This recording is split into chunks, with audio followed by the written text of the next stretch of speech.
No Salmo 39, verso 1, Davi diz: guardarei os meus caminhos para não pecar com a língua, porém mordaça a minha boca.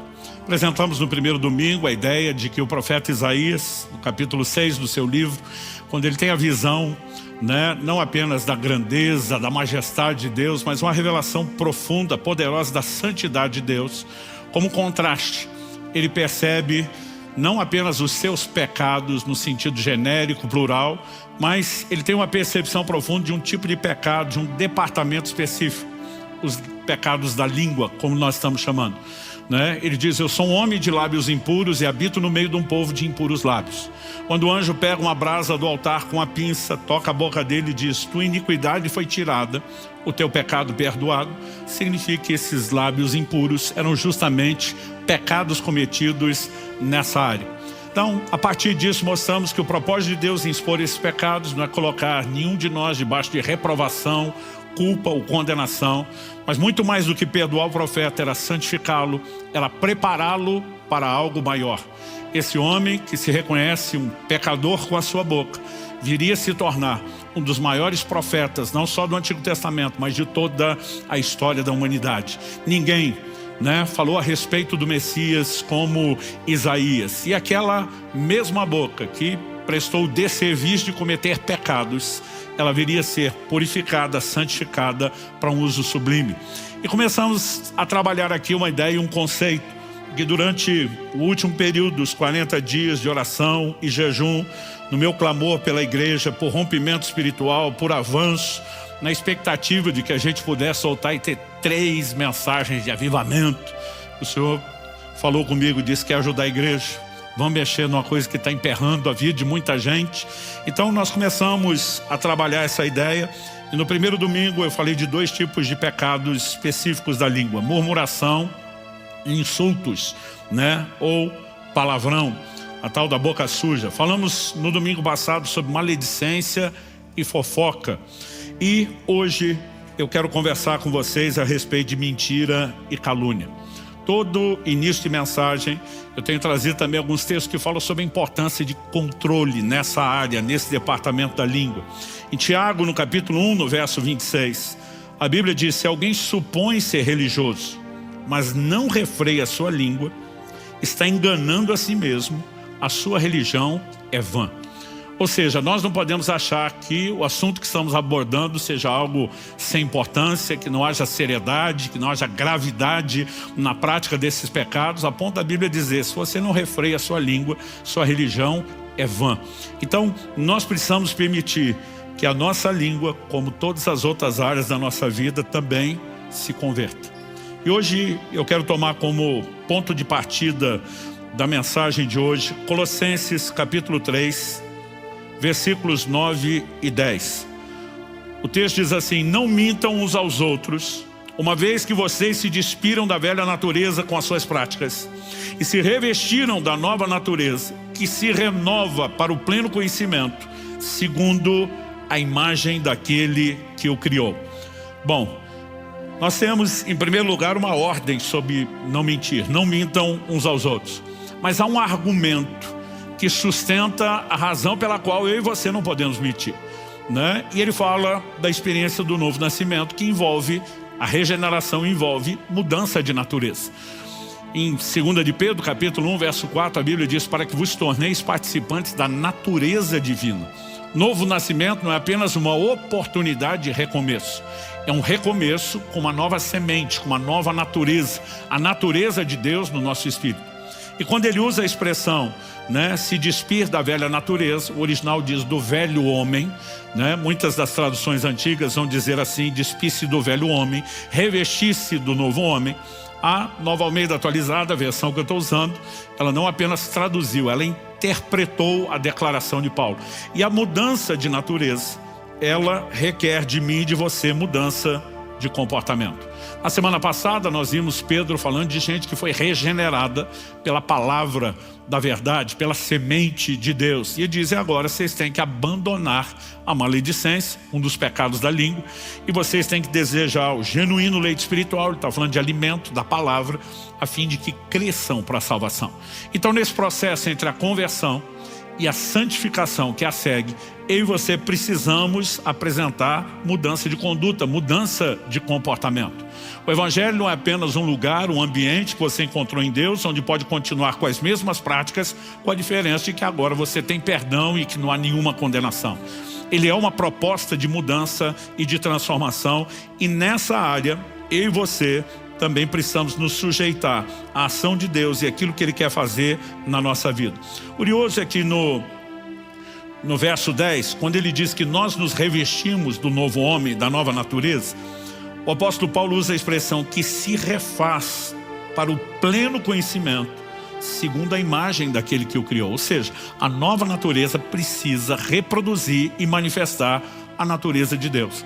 Mas a palavra traduzida aqui, que se refaz, ela foi pouco utilizada no koineu, grego antigo, a língua em que foi escrito o Novo Testamento. Essa palavra traduzida refaz, de acordo com o léxico de Strong, é anakainu, e ela significa fazer crescer, renovar ou tornar novo. Aplicado também com a ideia de ser mudado para um novo tipo de vida oposto ao estado corrupto anterior. Mas a ideia aqui de se refaz fala não só do novo, mas fala de um novo que se aperfeiçoa, de um novo que melhora. Tanto que o sentido primário, inicial, é fazer crescer.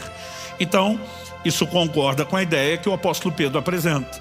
Nós precisamos, depois da regeneração, crescer para a salvação, né? Ou seja, a transformação, ela é progressiva, ela é gradual, ela não é instantânea, mas nós precisamos ter uma versão cada vez melhor, porque ela será cada vez mais parecida com o nosso Senhor. Quem está entendendo, diga amém. Então, algumas coisas que eu gostaria de trazer sobre o assunto da mentira. Em primeiro lugar, eu vou apresentar aqui como primeiro tópico o problema da mentira. Evidentemente, o que a gente está trabalhando cada domingo para cada uma dessas áreas é que cada uma delas é pecado, né? Mas a gente quer entender também alguns desdobramentos e consequências da gravidade desse pecado. Em segundo lugar, depois de falar do problema do pecado, eu quero falar de algumas implicações ou ramificações, desdobramentos no comportamento da mentira.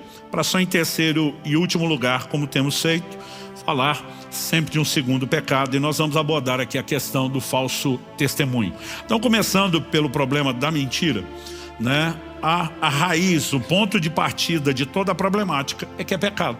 Definição bíblica de pecado, 1 de João 3,4, transgressão da lei, né? E nós temos uma clara ordem apresentada aqui, e o que lemos em Colossenses é uma de várias, sobre não mentir.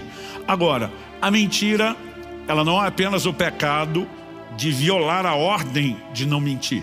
Ela, na verdade, ela quebra um mandamento que é duplo, porque a mesma Bíblia que manda não mentir, manda também que a gente fale a verdade. Aliás, em Efésios 4:25, o apóstolo Paulo diz: por isso, deixando a mentira, que cada um fale a verdade com o seu próximo, porque somos membros do mesmo corpo. Escrevendo aos Efésios, ele também fala sobre se despir do velho homem, se revestir do novo, e ele mostra que na prática isso envolve não apenas deixar de mentir, mas também falar a verdade. A mentira sempre, inevitavelmente colide com a verdade. Tanto que Tiago 4,14 diz: nem mintam contra a verdade, né? A mentira é uma violência contra a verdade.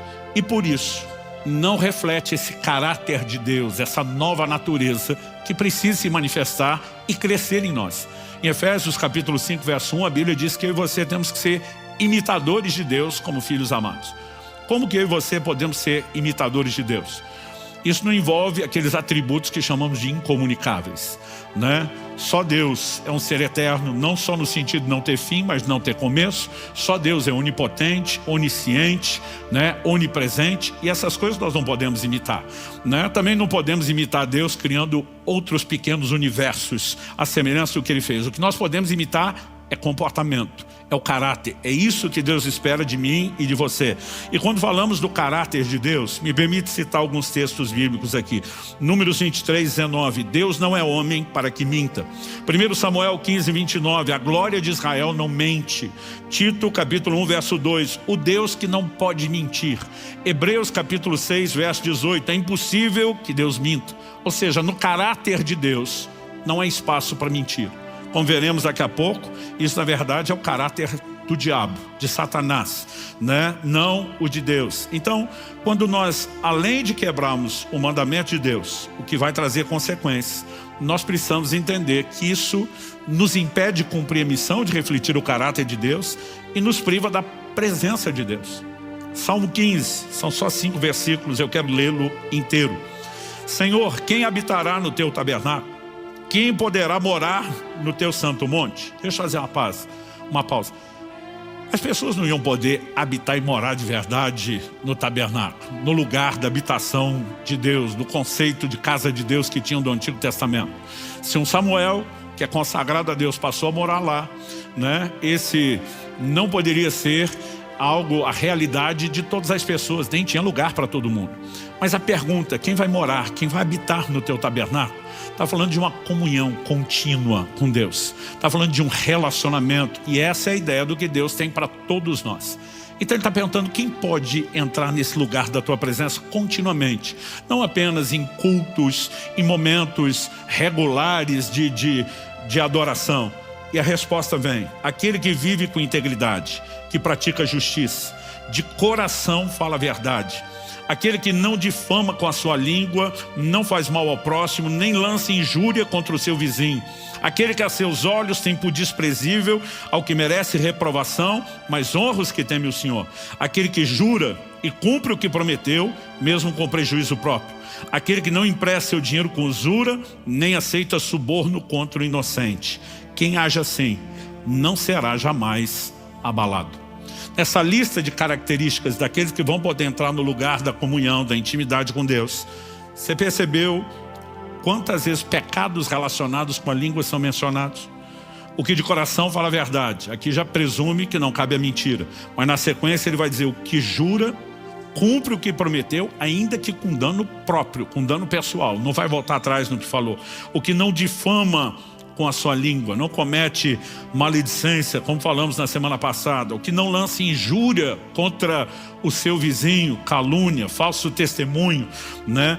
Ele vai abordando aqui vários aspectos desses pecados que, se estiverem presentes na nossa vida, vão nos privar de um relacionamento com Deus. Isaías 59 diz que as nossas iniquidades fazem separação entre nós e o nosso Deus, todas elas, mas sempre, à medida que a gente vai olhando, estudando as Escrituras, o lugar, o peso de seriedade, gravidade que os pecados da língua têm, não podem ser ignorados. Eu já vi muito pregador dizer: não tem diferença de pecadinho e pecadão, no sentido de separar o homem de Deus, né, de condenação eterna, não. Mas de gravidade e consequência, evidentemente que isso é inegável. Então, por exemplo, o Senhor Jesus mesmo disse a Pilatos: quem me entregou a ti, maior pecado tem. Quando ele usa a expressão maior pecado, não dá para dizer que tudo é igual. Quando a Bíblia diz lá em 1 Samuel 2 que os filhos de Eli, que o pecado que eles cometiam contra o Senhor era grande, não dá para dizer que é tudo igual no sentido de consequência. Alguns aspectos onde você pode dizer existe uma gravidade, né? Existe consequências diferenciadas, e sempre que falamos dos pecados da língua, eles estão arrolados nas Escrituras entre aquilo que a gente pode dizer que são as piores categorias de pecado. A advertência feita por Jesus também sobre aqueles que não cumprem o que falam. Em Mateus 5,37, depois nós vamos ler esse texto no contexto mais abrangente, mas Jesus diz que a palavra de vocês seja sim, sim, não, não. E diz: o que passar disso vem do maligno. Então vamos olhar para a seriedade do assunto. A mentira é obra do diabo, e a advertência bíblica é clara. Efésios 4,27 diz: não deis lugar ao diabo. Né? Quando eu e você cedemos espaço para a prática da mentira nas nossas vidas, nós estamos desconectando de Deus, da expressão do seu caráter. Estamos abrindo espaço para a atuação maligna. Pastor, não é exagero falar isso? Não. Em João 8,44, Jesus diz assim a alguns judeus dos seus dias: vocês são do diabo, que é o pai de vocês, e querem satisfazer os desejos dele. Ele foi assassino desde o princípio e jamais se firmou na verdade, porque nele não há verdade. Quando ele profere mentira, fala do que lhe é próprio, porque é mentiroso e pai da mentira. Ou seja, se a verdade é a expressão do caráter de Deus, a mentira é a expressão do caráter de Satanás. E Jesus diz: quem mente está agradando o seu pai. A ideia de ser filho na Bíblia né, fala não apenas de reproduzir a natureza, como também comportamento, né? Nós não podemos ser inocentes a ponto de achar que a prática do pecado não nos expõe a influência maligna. Falei no primeiro domingo da série, citando o texto de Tiago, capítulo 3, repeti isso semana passada, né? Ele diz que a língua é inflamada pelo inferno. Ou seja, o reino das trevas tenta exercer influência naquilo que eu e você falamos. E pensa num reduto, num lugar de controle, né, que o reino das trevas vai disputar. Até porque Tiago diz, se não tropeçar nessa área, vai vencer nas outras. O que pressupõe, se falhou nessa área, vai desandar a maionese em todas as outras, né? E nós precisamos reconhecer, a Bíblia fala de influência maligna. 1 Reis, capítulo 22, nos mostra que nos dias de Acabe, ele está para sair à guerra. Ele reúne os profetas que estão todos, centenas deles, dizendo, pode ir à batalha, o Senhor está contigo, você vai vencer. O rei de Judá, que está junto com ele nessa campanha, está desconfiando daquilo tudo e diz, não tem nenhum outro profeta aqui que a gente possa consultar? Tem um, mas ele nunca fala o que eu quero ouvir. O rei de Judá, que era temente a Deus, diz, vamos chamar esse. E quando Micaías, o profeta Micaías é chamado e chega, olha o que ele diz. Eu vou ler dos versos 19 ao 23 de 1 Reis 22. Micaías prosseguiu, portanto ouça a palavra do Senhor. Viu o Senhor assentado no seu trono e todo o exército do céu estava junto dele, à sua direita e à sua esquerda. Deixa eu fazer uma pausa. Todo o exército do céu, uma referência aos seres angelicais. Mas quando a Bíblia diz à direita e à esquerda, o conceito que se repete ao longo de toda a Bíblia, recorrente, é grupo bom e grupo ruim. Quando Jesus fala do julgamento das nações, a Bíblia diz que ele vai colocar as ovelhas à direita, os cabritos para a esquerda. É sempre uma divisão que está sendo mencionada com propósito. Então ali você tem anjos eleitos e anjos caídos. Todo o exército do céu, à direita e à esquerda. Então o Senhor perguntou, quem enganará Acabe para que vá e seja morto em Ramote de Gileade? Um dizia uma coisa, outro dizia outra coisa. Então o espírito saiu, se apresentou diante do Senhor e disse, eu o enganarei. O Senhor perguntou como? Ele respondeu, sairei e serei um espírito mentiroso na boca de todos os profetas do rei. As traduções mais antigas dizem um espírito de mentira. Então o Senhor disse, você conseguirá enganá-lo, vá e faça assim. E agora eis que o Senhor pôs esse espírito mentiroso na boca de todos esses seus profetas, e o Senhor declarou que um mal vai lhe acontecer. Aquela é a batalha onde Acabe finalmente é morto, é julgado por todos os seus pecados, mas esse profeta tem uma visão clara, e ele entende, né? Esse espírito de mentira, você pode ter certeza, não era do grupo dos bons, né? Mas Deus está expondo Acabe por todos os seus pecados, uma sentença, um juízo maligno. Né? Nós precisamos entender isso. Quando Saul é sentenciado e julgado por Deus, a Bíblia diz um espírito maligno da parte do Senhor. Não quer dizer que o espírito maligno é do time dos céus, mas com autorização, permissão divina, está podendo bagunçar a vida de Saul.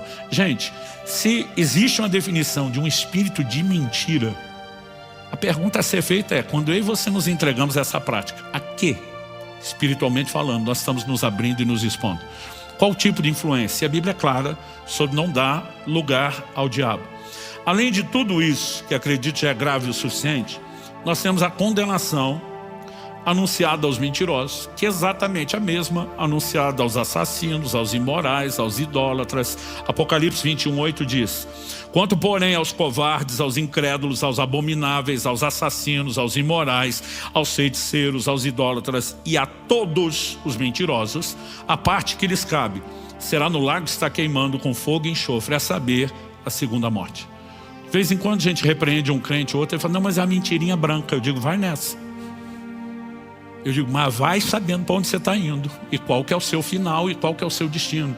Não há como tentar ignorar, tapar o sol com a pena. Mas pastor, no mesmo peso de um assassino, há motivos para isso. Um deles é o que Tiago nos diz lá no capítulo 2, versos 10 e 11, que a obediência à lei divina, ela não pode ser parcial. Não adianta obedecer numa área e tropeçar na outra. Tiago diz, pois quem guarda toda a lei, mas tropeça em um só ponto, se torna culpado de todos. Porque aquele que disse não cometa adultério também ordenou não mate. Ora, se você não comete adultério, porém mata, acaba sendo transgressor da lei. Meu Deus, eu oro com cada um dos meus irmãos e irmãs, os que estão conosco nessa reunião presencial, aqueles que nos acompanham online, seja nesse momento, ao vivo ou posteriormente no formato gravado. Eu oro que a mão do Senhor se estenda sobre cada um. Eu oro que a graça do Senhor se manifeste nas nossas vidas. Não apenas para nos guiar aquela clara compreensão que conduz ao arrependimento, que nos permite enxergar com clareza nossos erros e pecados, mas também ter aquela atitude de não permanecer contente com essas práticas. E nós oramos que o Senhor nos conduza não apenas ao lugar de perdão, mas como temos declarado em cada um desses domingos, ainda há brasa no teu altar para santificar cada um de nós. Ainda há provisão sobrenatural para a transformação de cada um de nós. E nós queremos crescer para a salvação. Nós queremos agir de maneira coerente com a nova natureza que está em nós. Nós não queremos dar lugar ao diabo e aos seus espíritos malignos por meio da mentira ou qualquer outro pecado. Nós queremos ser dominados pela tua natureza, guiados pelo teu Espírito nesse processo de crescimento, e nós clamamos por isso. Clamamos que aquilo que o Senhor começou não apenas a falar, mas a fazer nessas reuniões, possa crescer, possa progredir dentro de cada um de nós. Não apenas a compreensão das verdades ser ampliada, mas a própria aplicação que só o Senhor pode fazer dentro de nós. A capacidade de rendição, de quebrantamento e de busca não apenas de conserto, mas de crescimento. Que isso tudo seja fruto não apenas de uma resposta da nossa parte, mas principalmente da tua graça que nos provoca a agir e que se intensifica quando nos abrimos ao Senhor. Nós clamamos por isso. Oramos que ninguém saia desse lugar debaixo de culpa, condenação, que o diabo não engane ninguém com sentimento de reprovação, ou que o Senhor não expõe a seriedade desse assunto para nos levar a esse tipo de reação, mas pelo contrário, o Senhor o faz para nos chamar para perto de si, para o conserto, para a transformação. E eu oro a Deus por um toque único, singular, poderoso, sobrenatural do Senhor nas nossas vidas. Nós oramos por um novo tempo, onde haja não só uma nova maturidade na compreensão, como também na implementação desses princípios de forma prática. Ajuda-nos, Senhor, não apenas a romper e a vencer nessas áreas, mas também ajuda-nos a ajudarmos-nos uns aos outros, a estendermos a mão, a também confrontarmos em amor aqueles que à nossa volta ainda tropeçam, e que possamos exercer essa ajuda mútua no crescimento na fé, naquele tipo de conduta que te honra, te exalta e te glorifica. Nós oramos em nome de Jesus. Abençoamos cada um deles e declaramos que haverá rompimento, haverá crescimento espiritual, haverá avanço e progresso nessas áreas, em nome de Jesus e para a glória de Deus. Se você crê e concorda, diga amém. Se você recebe essas palavras, diga eu recebo em nome de Jesus.